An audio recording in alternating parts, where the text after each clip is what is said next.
అద్భుతం పొందుకోవాలంటే మనలో ఉండవలసిన ఒక ప్రాముఖ్యమైన బుద్ధిని గురించి మనం ధ్యానం చేసుకోబోతున్నాం.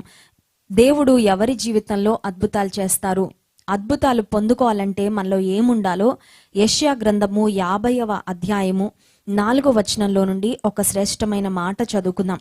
యెషయా గ్రంథము 50వ అధ్యాయము. మంచి బుద్ధి కలిగి ఉండాలి అని మనం ఎప్పుడు వింటూ ఉన్నాము, కానీ ఇక్కడ ఇంకొక శ్రేష్టమైన బుద్ధిని గురించి వ్రాయబడింది. యెషయా గ్రంథం 50వ అధ్యాయము 4వ వచనం. అలసిన వానిని మాటల చేత ఊరడించు జ్ఞానము నాకు కలుగునట్లు శిష్యునికి తగిన నోరు యెహోవా నాకు దయచేసి ఉన్నాడు. శిష్యులు వినునట్లుగా నేను వినుటకై ఆయన ప్రతి ఉదయమున నాకు వినుబుద్ధి పుట్టించుచున్నాడు. హల్లెలూయా. ప్రతి ఉదయమున దేవుడు వినుబుద్ధి పుట్టిస్తున్నాడంట. అద్భుతం పొందుకోవాలంటే మనకు వినే బుద్ధి ఉండాలి. అదేంటండి, మాట్లాడే బుద్ధి ఉంటే చాలేమో అని అనుకుంటున్నాను, అడిగే బుద్ధి ఉంటే చాలేమో అనుకుంటున్నానంటే, అడిగితే అద్భుతం పొందుకుంటావు కరెక్టే, కానీ అద్భుతం పొందుకోవడానికి వినుబుద్ధి కూడా చాలా చాలా ప్రాముఖ్యం. ఎఫెక్టివ్ కమ్యూనికేషన్, సమర్థవంతంగా ఇతరులతో సంభాషణ చేయాలంటే an effective communicator is not only a person who can talk well, but he is also a good listener. Effective కమ్యూనికేషన్లో 2 భాగాలు ఉంటాయండి. కమ్యూనికేషన్ అంటే ఒకళ్ళమే మాట్లాడుకునేది కాదు కదా. స్పీకర్ ఉంటారు, లిజనర్స్ ఉంటారు, మాట్లాడేవారు ఉంటారు, వినేవారు ఉంటారు. సో ఎఫెక్టివ్ కమ్యూనికేషన్లో స్పీకింగ్ ఎంత ఇంపార్టెంటో ఒక అటెంటివ్ లిజనర్గా ఉండడం కూడా చాలా చాలా ఇంపార్టెంట్. ఇప్పుడు ఇక్కడ వ్రాయబడిన మాట ఏంటంటే, శిష్యులు వినునట్లుగా నేను వినుటకై. శిష్యులు ఎంత బాగా గురువు నుండి వింటారో అంత బాగా వారు నేర్చుకుంటారు. ఎంత బాగా నేర్చుకుంటారో అంత బాగా వారు గురువు దగ్గర ఏం నేర్చుకున్నారో వాటిని వారి జీవితాల్లో ఫాలో అవ్వగలరు, ఇంకో 10 మందికి చెప్పగలరు. వాళ్ళే ఏమి నేర్చుకోపోతే, గురువు గారు చెప్తున్న మాటలు సరిగ్గా వినకపోతే వాళ్ళేం అర్థం చేసుకుంటారు, వాళ్ళేం ఇంప్లిమెంట్ చేస్తారు, 10 మందికి ఏం చెప్తారంటే ఏమీ చెప్పలేరు. సో విశ్వాస జీవితంలో శిష్యునికి కలిగినట్లుగా వినుబుద్ధి ప్రతి విశ్వాసి కలిగి ఉండాలి అని దేవుని వాక్యం సెలవిస్తుంది. So we have to be very keen listeners. చాలా జాగ్రత్తగా సునిశ్చితంగా దేవుని మాటలను వినేవారముగా మనము ఉండాలి. Before you receive a miracle, దేవుని నుండి ఒక అద్భుతం నీవు పొందుకోవాలంటే దేవుడు కొన్ని ఇన్స్ట్రక్షన్స్ ఇస్తారంట. ఆ ఇన్స్ట్రక్షన్స్ జాగ్రత్తగా వింటే, ఆ ఇన్స్ట్రక్షన్స్ జాగ్రత్తగా ఫాలో అయితే అప్పుడు అద్భుతం నీ స్వంతం అవుతుంది. చాలా మంది అనుకుంటారు అద్భుతం అంటే maybe all of a sudden it will happen. అద్భుతం అంటే అలాగే జరుగుతుందండి, సడన్ గా జరుగుతుంది. కానీ అద్భుతం జరగడానికి మాత్రం కొన్ని స్టెప్స్ ఉంటాయి. అద్భుతం పొందుకోవాలంటే కొన్ని అనుభవాల గుండా నీవు వెళ్ళాలి. వాటిలో ఒక ప్రాముఖ్యమైన అనుభవం ఏంటంటే, దేవాతి దేవుని నుండి అద్భుతం పొందుకోవడానికి ముందు దేవుడు కొన్ని ఇన్స్ట్రక్షన్స్ ఇస్తారు. ఆ ఇన్స్ట్రక్షన్స్ ను జాగ్రత్తగా పాటించాలి. పాత నిబంధనలో, క్రొత్త నిబంధనలో సేమ్ థింగ్ మనం గమనించగలము. పాత నిబంధనలో 2వ రాజుల గ్రంథము 5వ అధ్యాయంలో మనం చూసినట్లయితే, నయమాను అనే ఒక వ్యక్తి చాలా శ్రేష్టమైన ఉన్నతమైన స్థితిలో ఉన్న సిరియా దేశంలో సైన్యాధిపతి. కానీ వెరీ సాడ్ థింగ్, అతనికి కుష్ఠరోగం ఉంది. ఆ కుష్ఠరోగం నుండి అతనిని బాగు చేయగలిగిన వాళ్ళు ఎవరూ లేరు.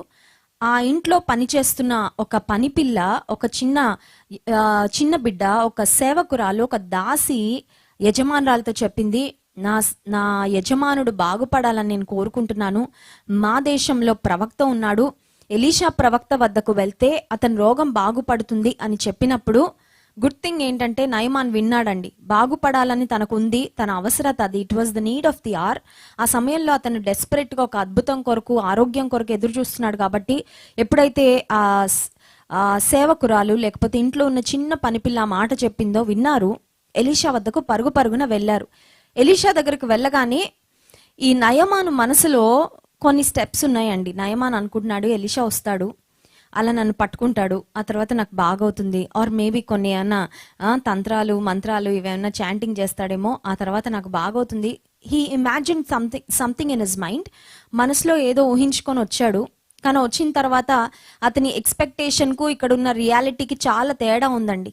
ఎలీషా దగ్గరకు వచ్చిన తర్వాత ఏం జరిగిందంటే, 2వ రాజుల గ్రంథము 5వ అధ్యాయంలో 10వ వచనం. ఎలీషా, నీవు యోర్దాను నదికి పోయి 7 మార్లు స్నానం చేయము, నీ ఒళ్ళు మరలా బాగై నీవు శుద్ధుడవగుదు అని అతనితో చెప్పుటకు ఒక దూతను పంపెను. ఎలీషా ప్రవక్త కనీసం బయటకు కూడా రాలేదు. నయమాన్ అనుకున్నాడు, నాకు పెద్ద బొకే ఇస్తారు, నాకు సన్మానం చేస్తారు, నన్ను చాలా సాదరంగా ఎలీషా ఎదురొచ్చి నన్ను ఆహ్వానిస్తాడు అనుకున్నాడు. కానీ దైవజనుడు మరి ఆ సమయంలో ప్రార్థనలో ఉన్నాడేమో తెలీదు, దైవజనుడు ఏ పనిలో ఉన్నారో మనకు తెలీదు. ఇతనికి అంత గౌరవము, సన్మానము, సత్కారము ఏమీ లభించలేదు. ఇంకా దానికి తోడు ఎలీషా ప్రవక్త చెప్పిన మాట ఏంటంటే, నువ్వు వెళ్ళి మా దేశంలో యోర్దాన్ నది ఉంది, అక్కడ 7 మార్లు మునుగనగానే నయమాన్కి చాలా కోపం వచ్చిందండి. Naman was upset. నయమాన్కి ఎందుకు కోపం వచ్చిందంటే, ఎలీషా ప్రవక్త ఇచ్చిన ఇన్స్ట్రక్షన్స్ నయమాన్కి నచ్చలేదు. ఏంటి ఇలా చెప్పాడు, యోర్దాన్ నదికి వెళ్ళి నేను స్నానం చేయాలి, 7 మార్లు మునగాల, పోను ఒక్కసారి కూడా కాదు 7 మార్లు మునగాలంట అని నయమానికి నచ్చలేదు ఆ మాటలు. నామాన్ వాజ్ డిస్ప్లీజ్డ్. నయమాన్ ఏం చేశాడు చూడండి 11వ వచనంలో, అందుకు నయమాను కోపం తెచ్చుకొని తిరిగిపోయి ఇట్లా నేను, అతడు నా యొద్దకు వచ్చి నిలిచి తన దేవుడైన యెహోవా నామమును బట్టి తన చెయ్యి రోగముగా ఉన్న స్థలము మీద ఆడించి కుష్ఠరోగము మాన్పునని నేను అనుకొంటిని. దమస్కు నదులైన అబానాయను, ఫర్ఫరును ఇశ్రాయేలు దేశంలోని నదులన్నిటికంటే శ్రేష్టమైనవి కావా? వాటిలో స్నానం చేసి శుద్ధి నొందలేనా అని అనుకొని రౌద్రుడై తిరిగి వెళ్ళిపోయిను. నామాన్ వాజ్ యాంగ్రీ. ఒక మాట చెప్పనా, కోపిష్టి వాళ్ళు ఎప్పుడు కోల్పోతూనే ఉంటారండి జీవితంలో. ఇది ఎప్పుడు గుర్తుపెట్టుకోవాల్సిన ప్రాముఖ్యమైన మాట. కోపిష్టిగా నువ్వు ఉన్నట్లయితే please know that you will be a loser in your life. ఎంతమంది కోపంతో డివోర్సుల వరకు వెళ్ళి కుటుంబ జీవితాన్ని పాడు చేసుకున్న వాళ్ళు లేరంటారు. ఎంతమంది కోపంతో బాస్ చిన్న మాట అంటే ఆ మాట పడలేక తట్టుకోలేక నాకు ఉద్యోగం అక్కర్లేదని రిజైన్ చేసేసి ఆ తర్వాత అప్పులు బిల్లోకి వెళ్ళిపోయి డిప్రెషన్లోకి వెళ్ళిపోయి సూసైడ్లు చేసుకున్న వాళ్ళు లేరంటారు. ఎంతమంది కోపంతో కోపిష్టి వారుగా తమకు తాము నష్టాన్ని కలుగు చేసుకొని ఉరి వేసుకున్న వారు లేరంటారు. ఎంతమంది కోపిష్టితనంతో నోరు పారేసుకుంటూ చుట్టూ ఉన్న స్నేహితులందరినీ శత్రువులుగా మార్చేసుకుంటూ వారి జీవితాన్ని ఒంటరిగా మార్చేసుకున్న వాళ్ళు లేరంటారు. నయమానికి కోపం వచ్చిందంట. నయమాన్ ఉన్న పరిస్థితిలో, అయ్యో ఈ వ్యాధితో నేను చనిపోవడం కంటే ఈ ప్రవక్త చెప్పిన మాట చేయడం ఎంత మేలు అనే గ్రహింపు లేదండి. కోపం వచ్చినప్పుడు కామన్ సెన్స్ పనిచేయదు. కోపం రాగానే, కోపం అనే ఎమోషన్ ఎంత డేంజరస్ ఎమోషన్ అంటే ఆ కోపం వచ్చిన వ్యక్తిని నాశనం చేస్తుంది, అతని జీవితాన్ని నాశనం చేస్తుంది. ఈ నయమాను అనే వ్యక్తి అంటున్నాడు, నా దేహంలో ఎక్కడైతే నాకు లెప్రసీ ఉందో, కుష్ఠరోగం ఉందో, దాని మీద ఆయన ఇలా చెయ్యాడించి నీవు శుద్ధుడు వగుదుగాక అని చెప్తాడేమో అని ఎక్స్పెక్ట్ చేశాను. కానీ ఏంటి, నదిలో వెళ్ళి మునగమంటున్నాడు, స్నానం చేయమంటున్నాడు. నాకు ఈ మాట నచ్చట్లేదు, లెట్ మీ గో బ్యాక్, నేను తిరిగి వెళ్ళిపోతాను. ఆ సమయంలో నిజంగానే కోపంతో తిరిగి వెళ్ళిపోయి ఉంటే జీవితకాలం అంతా కుష్ఠరోగంతో కుళ్ళి కృషించిపోయి కంపు కొట్టిపోయి అతని ఇంటి నుండి అతి త్వరలో ఆ దేశం బయటకు బహిష్కరించబడి ఒళ్ళంతా కురుపులతో, రోగంతో, పచ్చిపుండ్లతో, ఆ లెప్రసీతోనే చనిపోయేవాడు నయమాను. కానీ కోపగించిన నయమానును ఒక సేవకుడు, ఒక దాసుడు అతని దగ్గరికి వెళ్ళి చాలా ప్లీజింగ్గా మాట్లాడుతున్నాడండి. ఈ దాసుని నిజంగా మెచ్చుకోవాలా. కోపిష్టి వాళ్ళని చుట్టూ ఉంటారు, కానీ వారి కోపాన్ని బట్టి చూడండి, కొన్నిసార్లు కొంతమంది కోపం రాగానే ఇంకా చుట్టూ ఉన్న వాళ్ళు కూడా ఆ కోపాన్ని ఇంకా వీళ్ళు కూడా దహించిపోతూ ఉంటారు. భర్తకి కోపం రాగానే భార్య కూడా కోపంతో మండిపోతూ ఉంటది. ఇంకా ఇంట్లో ఒక పెద్ద అగ్నిగుండంలా తయారైపోద్ది. ఆ హీటెడ్ ఆర్గ్యుమెంట్, హీటెడ్ డిస్కషన్, సమాధానం ఉండదు. కానీ ఆ నయమానుని దగ్గర ఉన్న సేవకుడు, దాసుడు చాలా ప్లీజింగ్గా మాట్లాడుతున్నాడు. అతను చెప్తున్న మాట ఏంటంటే 13వ వచనం, అయితే అతని దాసులలో ఒకడు వచ్చి, నాయన, ఆ ప్రవక్త ఏదైనా ఒక గొప్ప కార్యము చేయమని నియమించిన ఎడల నీవు చేయకుందువా? అయితే స్నానము చేసి శుద్ధుడవు కమ్మను మాట దానికంటే మేలు కాదా అని చెప్పినప్పుడు అతడు పోయి దైవజనుడు చెప్పినట్లు యోర్దాను నదిలో 7 మార్లు మునగగా అతని దేహము పసిపిల్ల దేహము వలెనై అతడు శుద్ధుడు అయ్యను. దాసుడు అంటున్నాడు, ఏమన్నా పెద్ద పని చెప్పాడయ్యా, ఇట్స్ అ సింపుల్ థింగ్, చేయండి పర్వాలేదు, ఎందుకంత గర్వంగా, ఎందుకంత కోపంగా వెళ్ళిపోతావు? నీ జీవితమే నాశనం అయిపోతుంది, ఆ రోగం నిన్ను తినేస్తుంది. ఒకసారి ఆలోచించు, బ్యాలెన్స్డ్గా ఆలోచించు, రీజనబుల్గా ఆలోచించు, కోపం తగ్గించుకో, ఆవేశం తగ్గించుకో అని దాసుడు మంచి సలహా ఇచ్చాడండి. ఆ సలహా విన్నాడు కాబట్టి బాగుపడ్డాడు. ఆ దాసుడిచ్చిన సలహా విన్నాడు. అంతకన్నా ప్రాముఖ్యంగా దైవజనుడైన ఎలీషా ఇచ్చిన ఇన్స్ట్రక్షన్స్ ఫాలో అయ్యాడు. యోర్దాన్ నదిలోకి వెళ్ళి 7 మార్లు కాకుండా ఒక్క మారు మునుగుంటే ఖచ్చితంగా అతని వ్యాధి పోయి ఉండేది కాదు. చెప్పింది చెప్పినట్లు చేశాడు. He followed the instructions of the man of God and he was healed. దైవజనుని యొక్క ఇన్స్ట్రక్షన్స్, దైవజను యొక్క సూచనలు ఫాలో అయ్యాడు, అద్భుతాన్ని పొందుకున్నాడు, ఆరోగ్యాన్ని పొందుకున్నాడు, స్వస్థత పొందుకున్నాడు. ఆ తర్వాత ఎప్పుడో నిండు వృద్ధాప్యంలో చనిపోయి ఉంటాడు, కానీ కుష్ఠరోగం వలన చనిపోయే ఆ దయనీయమైన స్థితి మాత్రం నయమానుకు రాలేదు. నయమాను దేవుని నుండి ఖచ్చితంగా అద్భుతాన్ని పొందుకున్నాడు. ఎందుకు పొందుకున్నాడంటే దేవుడు తన సేవకుడైన, తన ప్రవక్త అయిన ఎలీషా ద్వారా పలికించిన మాటలు నయమాను విన్నాడు గనుక. నూతన నిబంధన గ్రంథంలో చాలా చాలా ఎగ్జాంపుల్స్ ఉన్నాయి. కొన్ని మాత్రం మీకు చూపిస్తాను. యేసు ప్రభు కూడా చాలా మందిని స్వస్థపరిచినప్పుడు he gave some instructions to the people before he perform the miracle. ఆయన అద్భుతం చేయక మునుపు, ఆయన అద్భుతం ఏ వ్యక్తులకైతే చేయబోతున్నాడో వారికి కొన్ని సూచనలు చెప్పాడు, కొన్ని పనులు చెప్పాడు చేయమని. వారు చేశారు. యోహాను సువార్త 9వ అధ్యాయము 6-7 వచనాలు చదువుకుందాం. Gospel of John chapter 9 verses 6 and 7. 6-7 వచనాలు. అయితే ఇట్లు చెప్పి నేల మీద ఉమ్మి వేసి ఉమ్మితో బురద చేసి వాని కన్నుల మీద ఆ బురద పూసి, నీవు సిలోయము కోనేటికి వెళ్ళి అందులో కడుక్కొనుమని చెప్పెను. సిలోయమను మాటకు పంపబడిన వాడని అర్థము. వాడు వెళ్ళి కడుగుకొని చూపు గలవాడై వచ్చను. ఇక్కడ పుట్టుకతో గుడ్డివాడిగా ఒక అతనున్నాడు. అతన్ని చూసి కొంతమంది ప్రశ్న అడిగారు. ఏమనంటే, ఇతని పాపం వలన ఇతనికి పుట్టుకతో గుడ్డితనమా, లేకపోతే ఇతని తల్లిదండ్రుల యొక్క, లేకపోతే 4 fathers పితరుల యొక్క పాపమా అంటే యేసయ్య అన్నారు, అతని పాపం కాదు కారణం, అతని 4 fathers యొక్క పాపం కూడా కాదు కారణం. ఇతనిలో నా క్రియలు ప్రత్యక్షపరచబడాలని, ఇతని జీవితంలో అద్భుతం చేయడం ద్వారా దేవుడు మహిమ పొందాలని ఈ విధంగా ఇతను పుట్టాడు అనే మాట యేసయ్య చెప్పిన తర్వాత నేల మీద ఉమ్మి వేసి ఉమ్మితో బురద చేసి. అఫ్ కోర్స్ ఈ బ్లైండ్ మ్యాన్ కి వినపడుతుంది కానీ కనబడదు. ఏంటయ్యా అలా చేస్తున్నావు, నాకేం మంచిగా అనిపించట్లేదయ్యా అని మాట్లాడలేదండి ఇతను. యేసు ప్రభు నేల మీద ఉమ్మి వేసి బురద రాసి, బురద చేసి కన్నుల మీద రాస్తూ ఉంటే, నాకు మంచిగా అనిపించట్లేదయ్యా, ఏదైనా మెడిసిన్ ఇస్తే రాసుకుంటాను కానీ బురద ఏం రాసుకుంటాను నేను కళ్ళకి, I don't like this process అనలేదండి ఆ గుడ్డివాడు. ఏ సాకులు కూడా చెప్పలేదు. యేసు ప్రభు అతని కళ్ళకు బురద రాసిన తర్వాత వెళ్ళి సిలోయం అని కోనేట్లో కడుక్కొని రా అంటే, కళ్ళొచ్చాక వెళ్ళి కడుక్కుంటాను అనలేదు.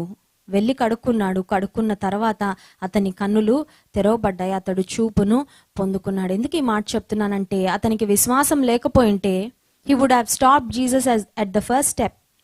మొట్టమొదటి అడుగులోనే యేసయ్యతో చెప్పేవాడు, వద్దయ్యా ఇలా చేయొద్దు, నేను స్వస్థపడతానన్న నమ్మకం నాకు లేదు, ఆ కోనేటి దగ్గరికి నేను వెళ్ళి కడుక్కొని రావడం నాకు ఇష్టం లేదు, ఈ ప్రొసీజర్ అంతా నాకు నచ్చట్లేదని ఒకవేళ వెనకడుగు వేసేవాడేమో, కానీ ఇతను వెనకడుగు వేయలేదు. మరొక సందర్భం యోహాను సువార్త 5వ అధ్యాయము 8వ వచనంలో చూస్తాం. చూడండి, యోహాను సువార్త 5వ అధ్యాయము 8వ వచనం. యేసు నీవు లేచి నీ పరుపెత్తుకొని నడువుమని వానితో చెప్పగా వెంటనే వాడు స్వస్థత పొంది తన పరుపెత్తుకొని నడిచెను. బెతెస్దా అనే కోనేటి వద్ద 38 సంవత్సరాల నుండి పక్షవాయువు వ్యాధితో బాధపడుతున్న వ్యక్తి యొక్క సంఘటన ఇప్పుడు మనం చదివాం. అతని పరిస్థితి చాలా చాలా దయనీయంగా ఉంది. యేసుక్రీస్తు ప్రభువు అతని దగ్గరకు వచ్చారు. వచ్చిన తర్వాత ఆయనను ముట్టుకోలేదు, లేకపోతే ఇంకేదో చేయలేదు. అతని చేతులు కాళ్ళు కొంచెం మసాజ్ చేయండి, పక్షవాయువుతో ఇన్ని సంవత్సరాల నుండి ఉన్నాడు కదా అని యేసుక్రీస్తు ప్రభు చెప్పలేదు. కానీ యేసు ప్రభు ఆ వ్యక్తిని చూడగానే అన్నారు, లేచి పరుపెత్తుకొని నడువు. నీలో విశ్వాసం ఉంది కరెక్టే, but you have to take action. Faith plus action. నీవు విశ్వాసం కలిగి ఉన్నావు నీ హృదయంలో, కానీ దేవుడిచ్చే ఇన్స్ట్రక్షన్స్ కూడా నువ్వు ఫాలో అవ్వాలి. ఎందుకంటే నువ్వు ఇన్స్ట్రక్షన్స్ ఫాలో అవ్వకపోతే ఒక మిరకల్, ఒక అద్భుతము దేవుని నుండి నీవు ఖచ్చితంగా పొందుకోలేవు. లేచి అనగానే ఏం లేస్తానయ్యా, నేను లేవలేకనే కదా ఇలా పడి ఉన్నాను అని అనలేదండి. లేచి అనగానే లేవడానికి he tried to get up and he could get up. లేవడానికి ప్రయత్నం చేశాడు. దేవుడు అతన్ని నిలబడడానికి దేవుడే అతనికి శక్తిని అనుగ్రహించాడు. లేచిన తర్వాత ఇప్పటి వరకు నేనే లేవలేకపోయానయ్యా, మళ్ళీ పరుపేం ఎత్తుకోమంటావని ఏం మాట్లాడలేదండి, మాట్లాడలేదు. దేవుడు ఏం చెప్పాడో అది చేశాడంతే. లేచాడు, పరుపెత్తుకున్నాడు, నడిచాడు, స్వస్థత పొందుకున్నాడు, ఆరోగ్యం పొందుకున్నాడు.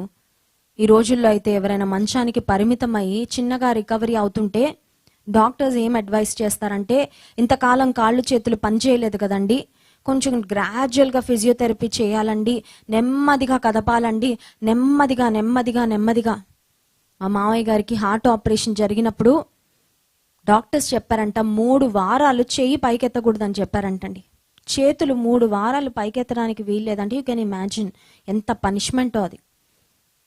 ఆ తర్వాత చేతులు వెంటనే పైకి వచ్చేస్తాయి అనుకుంటున్నారా? సర్జరీ అయిన తర్వాత 3 వారాలు చేతులు పైకెత్తకుండా ఉంటే అవన్నీ కండరాలు అవన్నీ పట్టేసినట్టు ఉంటాయి.